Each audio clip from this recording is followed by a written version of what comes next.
तीतुस अध्याय 11। मैं चाहता हूं कि तुम मेरी छोटी सी मूर्खता को सह लो, जैसे वास्तव में तुम इस समय सह भी रहे हो। तुम्हारे लिए मेरी प्रेम की धुन ठीक वैसी ही है जैसी परमेश्वर की। तुम उस पवित्र कुंवारी जैसे हो जिसकी मंगनी मैंने एकमात्र वर मसीह यीशु को सौंपने के उद्देश्य से की है। मुझे हमेशा यह भय लगा रहता है कि कहीं शैतान तुम्हारे मन को मसीह के प्रति तुम्हारी निष्कपट पवित्रता से दूर न कर दे, जैसे सांप ने हव्वा को अपनी चालाकी से छल लिया था। क्योंकि जब कोई व्यक्ति आकर किसी अन्य यीशु का प्रचार करता है जिसका प्रचार हमने नहीं किया, या तुम्हें कोई भिन्न आत्मा मिलती है जो तुम्हें पहले नहीं मिली थी, या तुम कोई भिन्न ईश्वरीय सुसमाचार को अपनाते हो जिसे तुमने पहले ग्रहण नहीं किया था, तो तुम इसे सहर्ष स्वीकार कर लेते हो। मैं यह नहीं मानता कि मैं तथाकथित बड़े से बड़े प्रेरितों से तुच्छ हूं। माना कि मैं बोलने में निपुण नहीं हूं, किंतु निश्चित ही ज्ञान में मैं कम नहीं।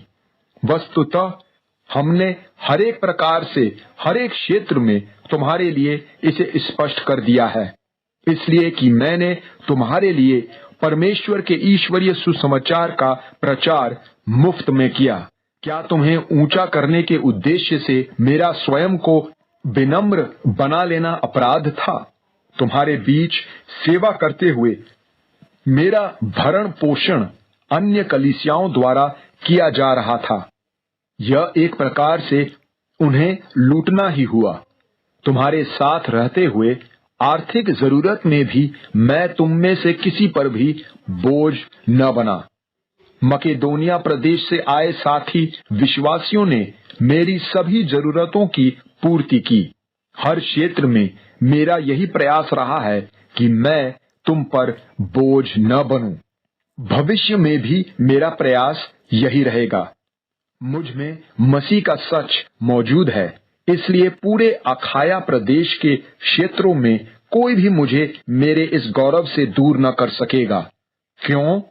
क्या इसलिए कि मुझे तुमसे प्रेम नहीं? परमेश्वर गवाह है कि मैं तुमसे प्रेम करता हूं।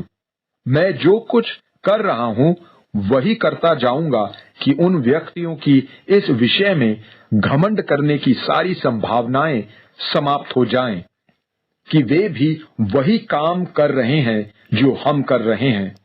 ऐसे व्यक्ति झूठे प्रेरित तथा छल से काम करने वाले हैं जो मसीह के प्रेरित होने का ढोंग करते हैं। यह कोई आश्चर्य का विषय नहीं कि शैतान भी ज्योतिर्मय स्वर्गदूत होने का नकल करता है।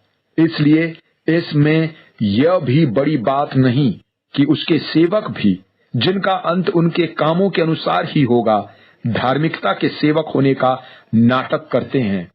मैं दोबारा याद दिला रहा हूं, कोई मुझे मूर्ख न समझे, किंतु यदि तुमने मुझे ऐसा मान ही लिया है तो मुझे मूर्ख के रूप में ही स्वीकार कर लो। इससे मुझे भी गर्व करने का अवसर मिल जाएगा। बेधड़क